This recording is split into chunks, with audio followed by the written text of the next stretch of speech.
Welcome if you are joining us in this forum on the power of sound, imagined and designed by Ircam Amplify as part of UNESCO's Week of Sound, edition 2022.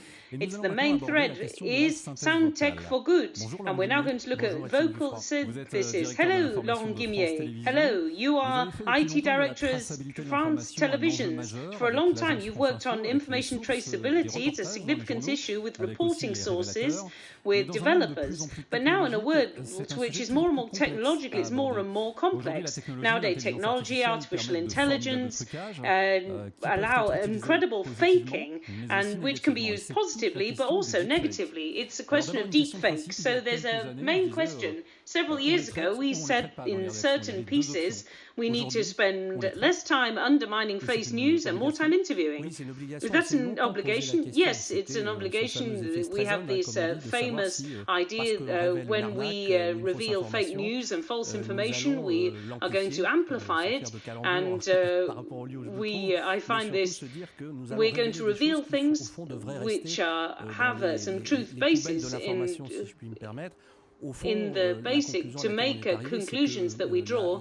The power of acceleration and all of these scientific studies allows nowadays to affirm extremely solidly the power of amplification of false information.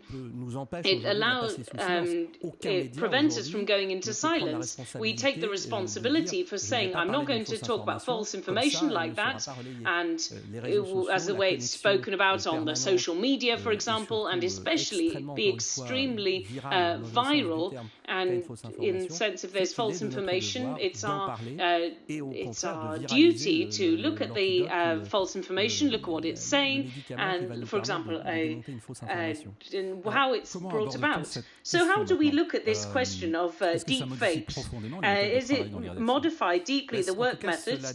It requires methods, and it requires dedicated methods, secondly, and thirdly, they have to be at the heart, and we have to be in constant connection with the journalist. The verification of information, we were speaking about that a few years ago. I've worked a lot on this question. I spoke about it individually to look to decrypt false information, but if we look at it on an industrial scale, so getting rid of false information, look at it on the positive side, the verification, the traceability of the information that we get, which we can give to our public. You have need a lot of journalists, a lot of methods. You need journalists and technology, and all of this world has to be at service. We can talk about revealers, the structure. We had before, we look at 4 months ago at France Television.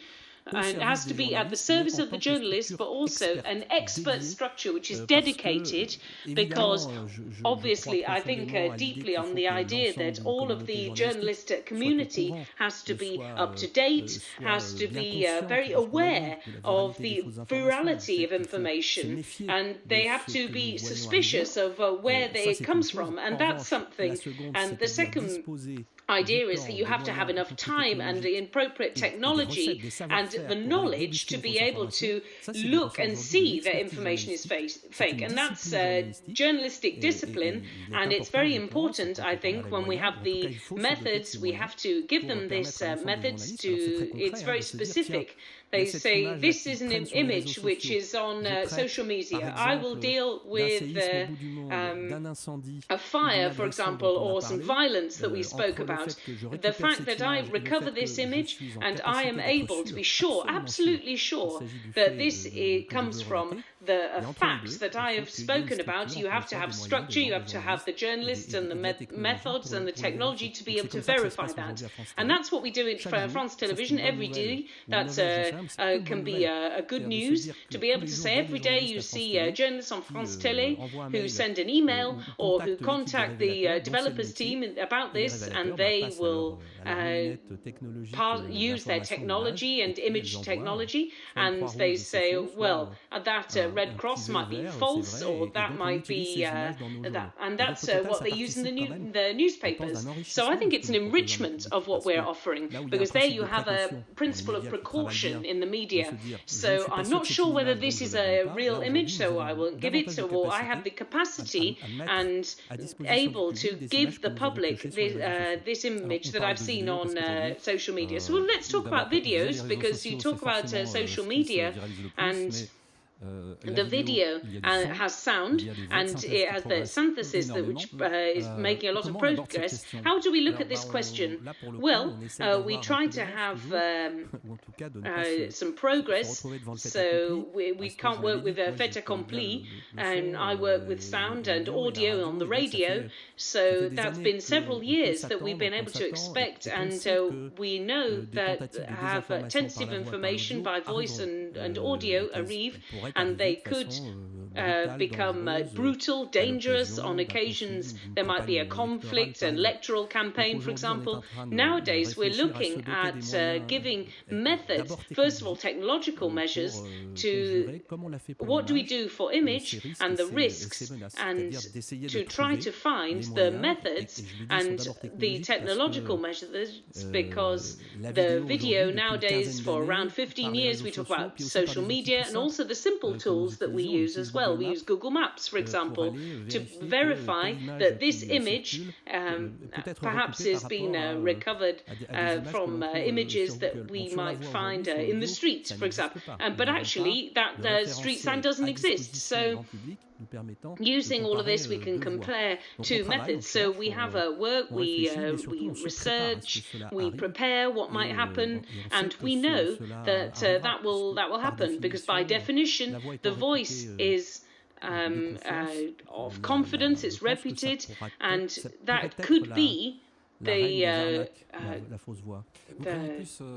false voices, could be the arnaque. So the collective, are you afraid of these? Well, yes, because both will arrive.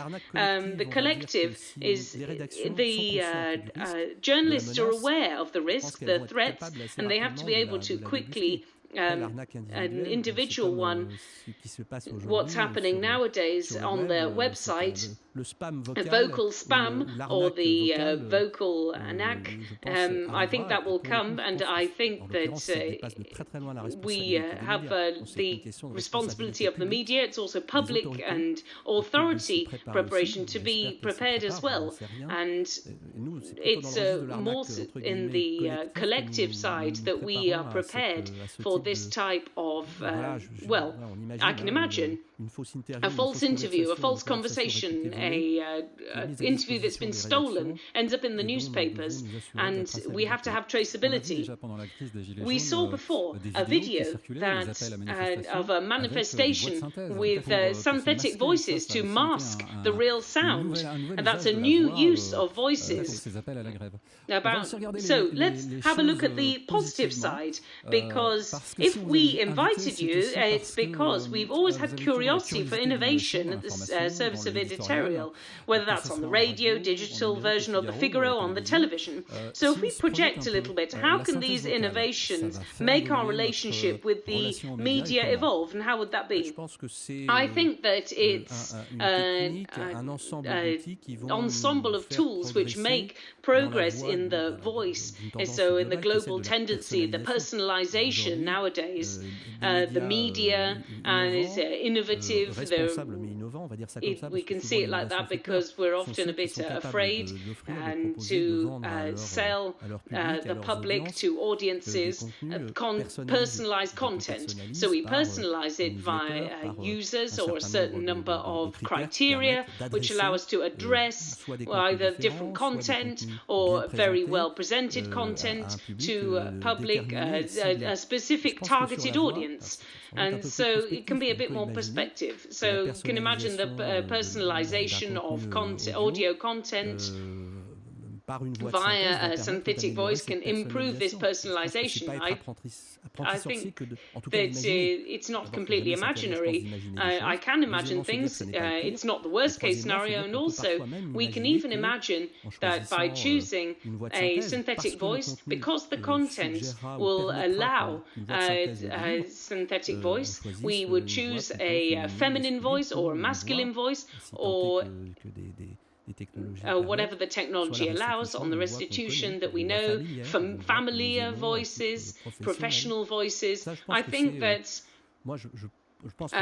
we can, if you are to push the media on this question, we can always see the threats and the risks for the information. But once we set out the rules, you say, you can choose this voice, there's no problem.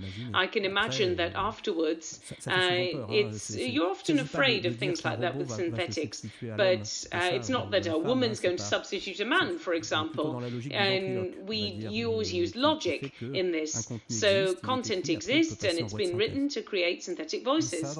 So you're almost selling it. Well, no, it's not the main part of a project. So I'm talking of a very prospective idea, collectively, journalists, the responsibility, and you have to see this border of the vocal synthesis. And what can we do? What can we do with technology before we get an actor which is not regulated from any country or from any place?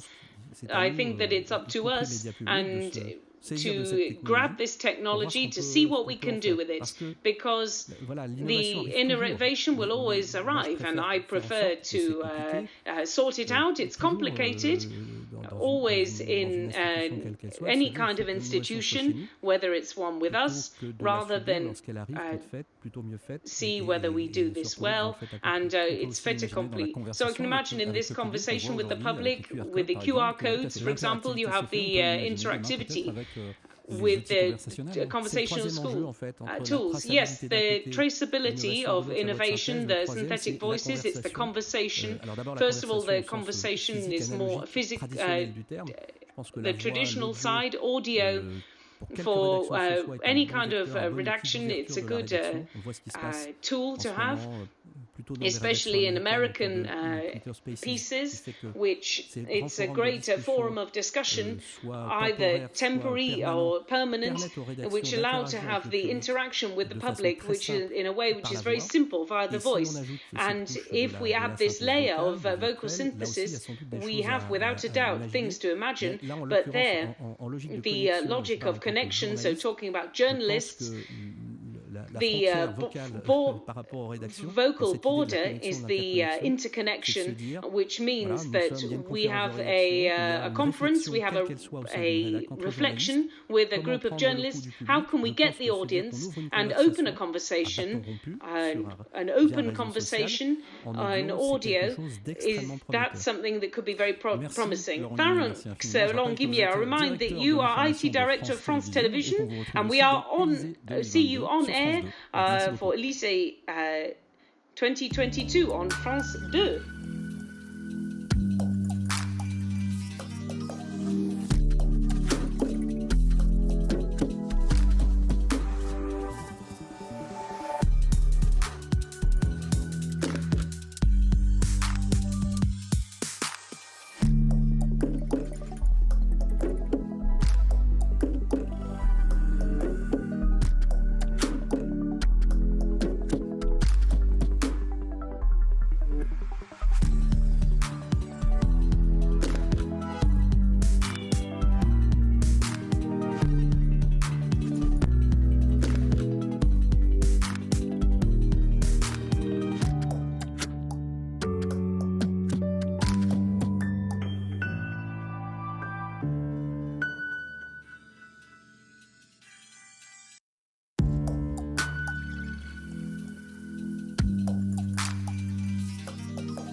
how to find the right path in terms of vocal synthesis. To reply to this question, I have the pleasure of welcoming Nicolas Obin. Hello, you are Associate Lecturer at the Sorbonne University and Researcher at the Science and Technology Lab here at Ircam. Hello, Nicolas. So we were talking a bit before about deepfake with Laurent Guimier.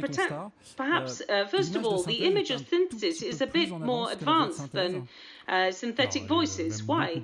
So we're a lot more, that's exactly right, we're much more progress. We live in a world nowadays which is dominated by vision and by images, and it's a different world, and there are things that are secondary in this world, because it's something which is transitionary, it's something that's more difficult, and the research and the technological innovation over the years are more vocalized. We have in the cinema, for example, we have the synthesis, which has been existed for several years, so especially with the synthetic voices.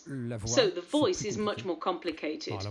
Voices are much more complicated because already voice is something which is intimate, it's personal, which is different from images, and we are more sensitive or more tolerant to artifacts on images. We can have a film, for example, which is very pixelized without really being irritated by the topic of the film. However, a sound, and particularly a human voice, there are little things that we notice in it, which is synthetic, and that can be irritating.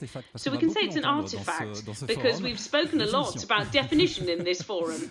So in the scope of synthesis, whether it's an image or a sound, an artifact is an element which has a degradation.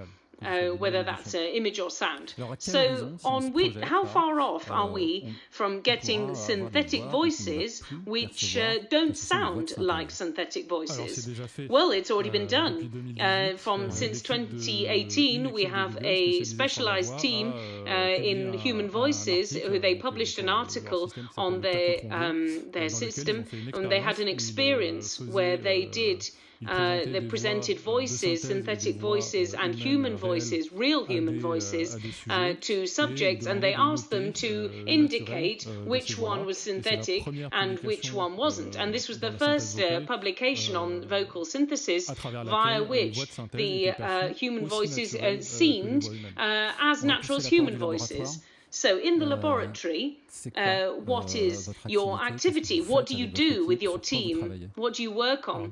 Well, in our team, we have an experience of around 40 years about voices, and since the creation of Ircam, and we're specialized in the creation of speaking machines and manipulation of voice machine for artistic reasons.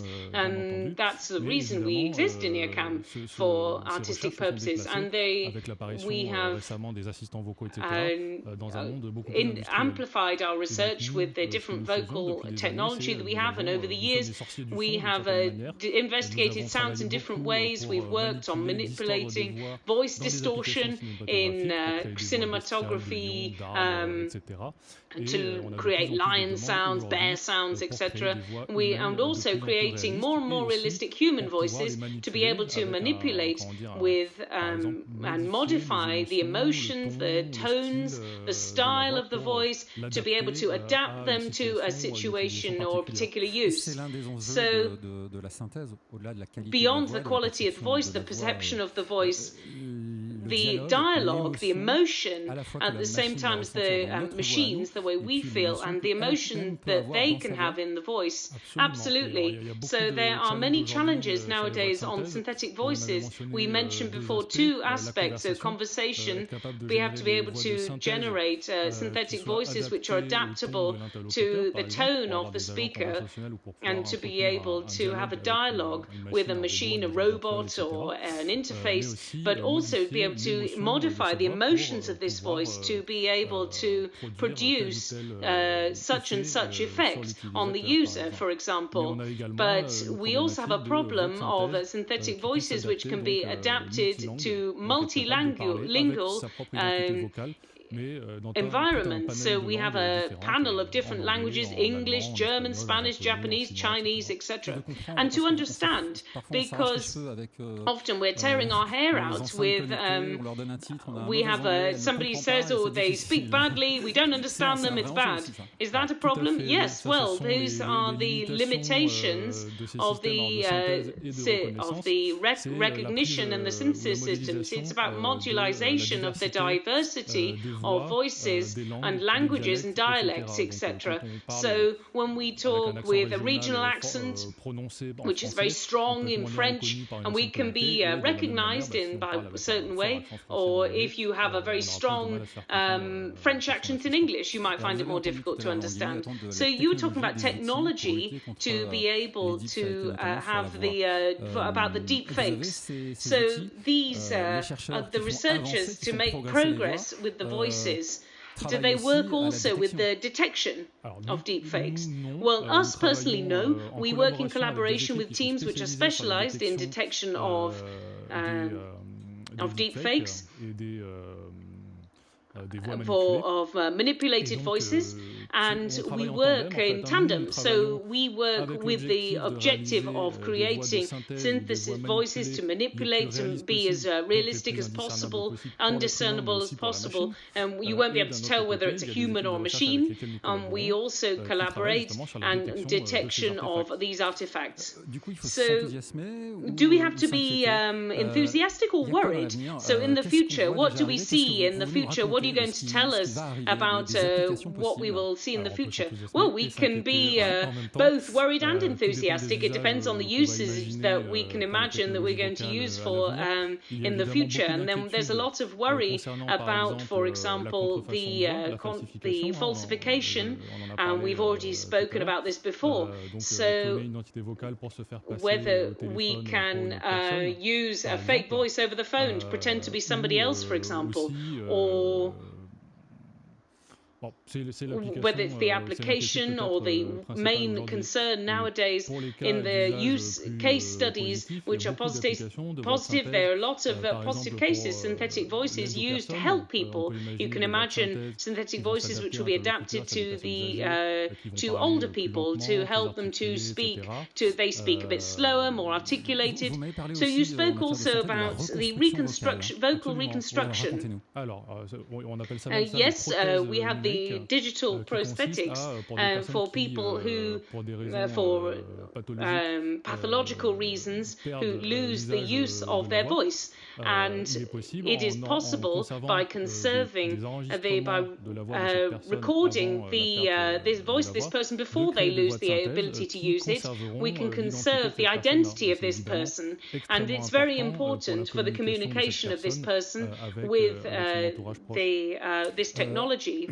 And in application, we spoke about image and on social media, which with filters to be able to, and those are things that could happen. And we know that social media has a lot of new technology like this. Can there be filters for voices? Well, it's already the case, not so much on social media, but there's a study carried out in Ircam, and it's being created to create smiling filters in English, and we could imagine in the very near future applying these filters automatically, just like we apply filters on Instagram to faces. So that's perhaps something which is a little more worrying. We could have an automatic moderation of human behavior on social media, whether that's on filters and in general, or to avoid insults, for example, or aggressive behavior. We could modify it, so the tone of the voice. Thank you very much, Nicolas, Obin. It's been very exciting to listen to you and fascinating to hear you in this second edition of the Forum on the Power of Sound. I remind everyone that you are an associate professor at the Sorbonne University, an investigator at the Sound Technology and Music Lab here in Ircam. Thank you very much.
Sound Tech for Good is the main thread of this forum on the power of sound, and it's exactly what New Guests proposes. Hello, Mélusine Harlé. Hello. You are Director of MGEN Prevention, and we're going to speak together about an application called Vocalize, which allows you to take care of your voice. First of all, subjects of prevention are innumerable by Mutual. Why are you particularly interested in the voice? Why are we particularly interested in the voice? The voice is something we use every day, something which we use our job, with your teacher, a nurse, artist, journalist, anything. So therefore, we have, even if you are a speech expert, we don't always take care of our voices. We work with speech therapists to see the need of to take care of our vocal cords and what we can do, even on our own. So you organize voice workshops for Vocalize. It's on this occasion that you said there's something to do. Yes, exactly. So we work a lot with the question of the voice for several years, over 10 years, with teachers and with speech experts, and for the teaching public, and also for people working in hospital setting. This allows us effectively to make a link between a relationship which is quite free with professionals and also which is more regulated. And how does that work? How does this application work? Well, it's very simple. You download the application, Vocalize, you record yourself, and then it will offer you a voice test, which will allow you to understand the tone of your voice, the frequency of your voice, whether it's an alto, soprano, or bass.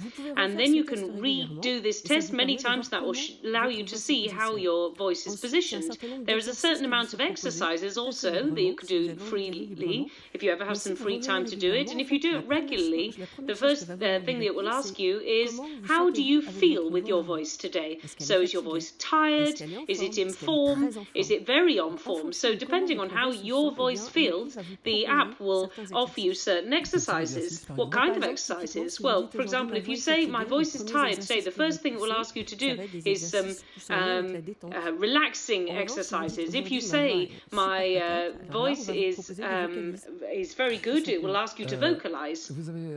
So you worked on this application with the analysis of speech, right? Yes. So voice and speech. So, in fact, it's an analysis. We look at the tonality of the voice. We are on the rhythm and on the focus that we put on it to be able to work on the regularity, to be able to be more impacting when we speak. So it's an application to allow us to analyze speech on the posture, on the tonality, on the frequency, but also allow us to go further and work on pauses, for example, on the rapidity, on the intonation, with effectively, and we have 4 exercises which have just come out. We can train ourselves to modulate it with exercises by reading texts which are very well-known texts. For example, is it a pic? Is it?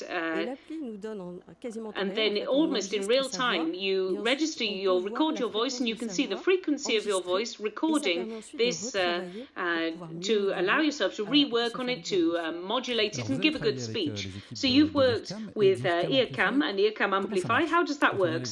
So we have this idea. So tell us about it. So how does it work? It's very simple. We know that Ircam has some cutting-edge researchers, and we are working in prevention with our speech experts, prevention workers, and with this idea, this dream that we could say, we would like to take care of our vocal cords. So the people at Ircam say, this is possible, we can help you with good technology which will allow you to personalize and accompany the users of this application. Will you replace speech therapists in the future? Absolutely not. Good question, but it's speech therapists which are the first ones to prescribe this. So it's about being a complement to speech therapists. Perhaps you've already done voice voice analyzes. Yes, in fact, I was surprised about the tone of my voice. I didn't imagine it.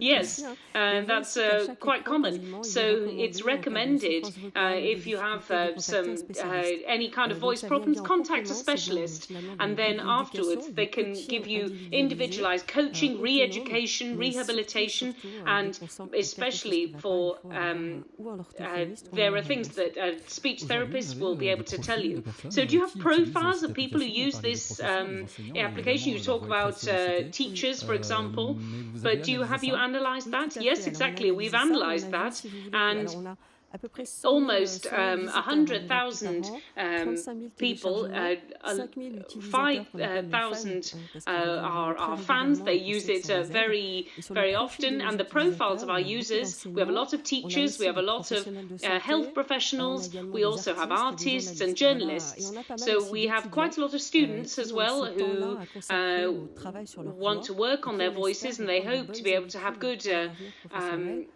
pick up good habits for their future careers.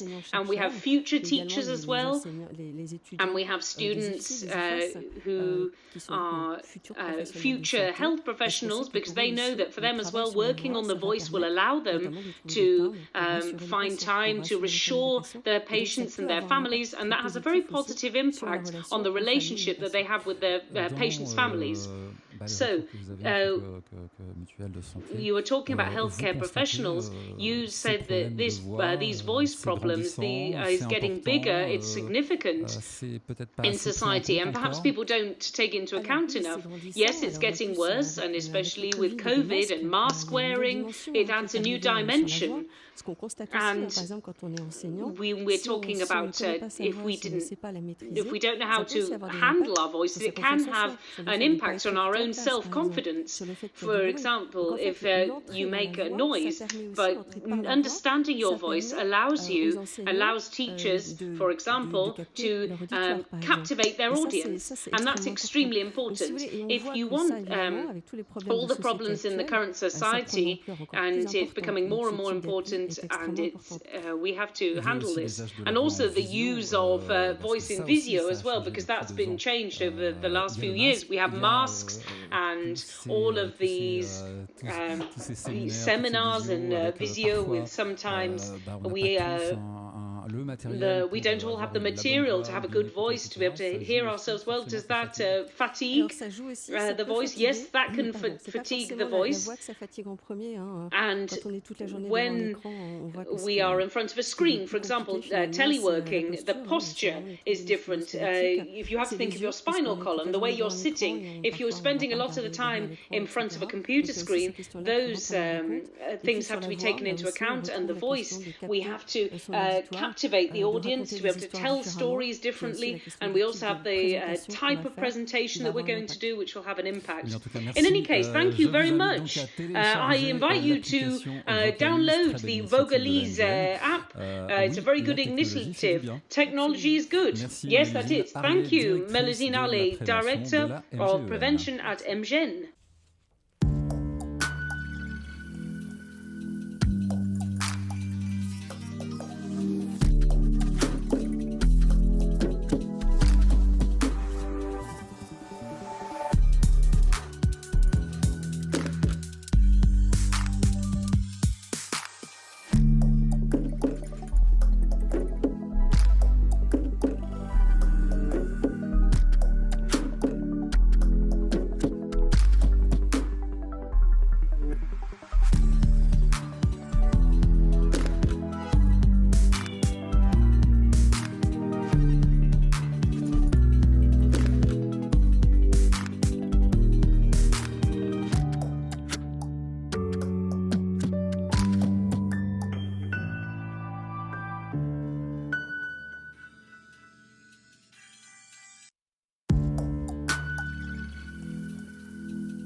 how do we amplify the voice using vocal synthesis? Artist Delaurentis tried this a few days ago. She sang one of her numbers accompanied by a virtual choir here in the Ircam studios.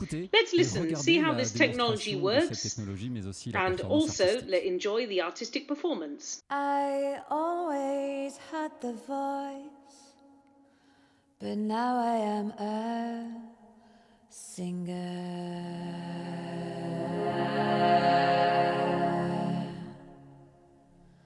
The audience grows silent when I open up my mouth.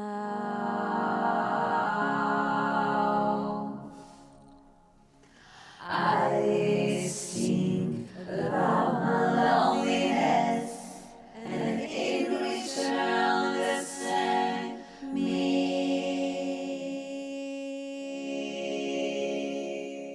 The virtual choir is a tool which is very interesting to use live because that can be done in real time, so you can hear my own voice, and this voice is amplified. It can go to up to 21 different voices. I sing about my loneliness, and in return they sing me.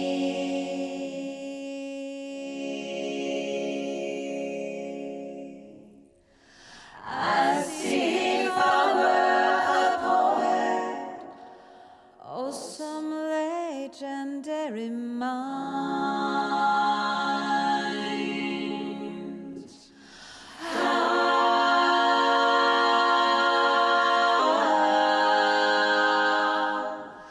They wonder what I'm doing out there on the stage. What's great with the virtual choir is that really, when I say it's really realistic, it involves all the reflection, all the intention, and it sounds the natural tones of the voice. It's reproduced in the choir. You really feel like you're being accompanied by a real choir. They stare at my posture and say I speak so well. I sing about my loneliness, and in return they thank me.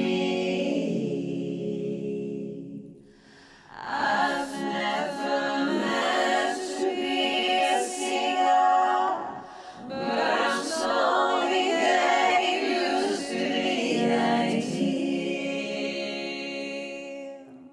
In fact, I have the range used by gloves, which are controllers. And for example, you have the chords, so that what I do with my left hand determines the chords, and then with my right hand, that determines, for example, the intensity of the choir. And I spend my days in the studio, in laboratories, and looking for different sounds and different tools, different effects, and I try to put myself with the human voice and see what I can hide behind that voice when we use the synthesis.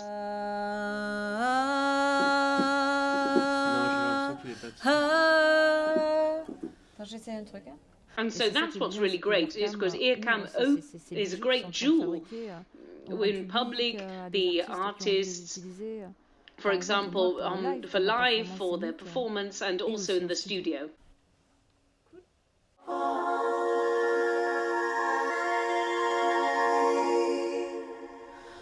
They just try to understand me, and I sing to be loved.